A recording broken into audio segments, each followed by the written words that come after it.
Hello বন্ধুরা, তোমরা সবাই কেমন আছো? আশা করি তোমরা সবাই ভালো আছো। আমি জানি তোমরা কেউ ভালো নেই, কারণ কোরবানি দাওয়াত পার্ট টুটা ভিডিওটা দিচ্ছি না বলে তোমরা কেউ ভালো নেই। সেটা দেখার জন্য তোমরা বসে আছো, কিন্তু কেন দিচ্ছে না, আর দেবে বা কি দেবে না, আর ভিডিওটি কি সত্যি আসতে চলেছে, কবে আসবে সেটা জানার জন্যই তোমাদেরকে নিয়ে চলে এসেছি আজকে একটা নতুন ভিডিও। তো বেশি বকবো না, চলো ভিডিওটা শুরু করা হোক। কোরবানি দাওয়াত পার্ট টু ভিডিওটা খুব তাড়াতাড়ি আসবে, কারণ সে ভিডিওর শুটিং চলছে। কারণ তারা প্রতিদিন নিয়মিত ভিডিও ছাড়ছে বলে সেই ভিডিওটা করতে একটু তাদের কষ্ট হচ্ছে। সে ভিডিওটা 1 মাস হয়ে গেল কোরবানি দাওয়াত ভিডিওটি ছাড়া, কিন্তু আজ 1 মাসের মধ্যে পার্ট টুটা কেন আসলো না, কি হয়েছে এর মধ্যে, সেটা জানানোর জন্যই চলে এসেছি। তো কোরবানি ভিডিওটি সবাই দেখেছো, যারা যারা এখনো দেখোনি তারা পলিগ্রাম টিভি চ্যানেলে গিয়ে ভিডিওটা তাড়াতাড়ি দেখে আসো, কারণ ওই ভিডিওটা না দেখলে পার্ট টুটা তোমরা বুঝবে কী করে। সেখানে টনি ছিল একজন গরিব মানুষ, তাই বলে তার শ্বশুরবাড়ির লোক টনিকে কেউ দেখতে পারতো না।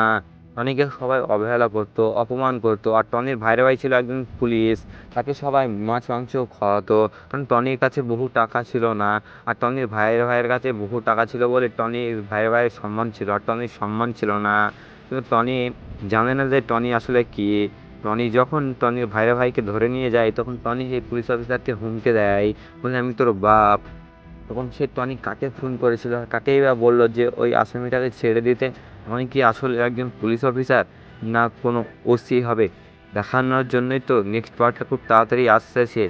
তোমরা খুব ভালোভাবেই থাকবে। এই ভিডিওটা সম্পূর্ণ গরিব ভার্সেস বড় লোকের পড়া হয়েছে, এটা বোঝার ভিডিও। এই ভিডিওটা বুঝতে পারলে আপনারা সব বুঝতে পারবেন যে পুলিশ অফিসারটাকে টনি হুমকি দিল, টনির এত পাওয়ার আসলো কোত্থেকে, টনি আসলেই বা কি, টনি কি কোনো পুলিশ অফিসার, না কোনো ওসি থানার, সেটা দেখানোর জন্য নেক্সট পার্ট খুব তাড়াতাড়ি আসতে চলেছে। আর নেক্সট পার্ট পাওয়ার জন্য তোমার বেশি বেশি করে কমেন্টে পার্ট টু লিখো, পার্ট টু চাই লিখো, আর প্লিজ চ্যানেলটি সাবস্ক্রাইব করে রাখবে।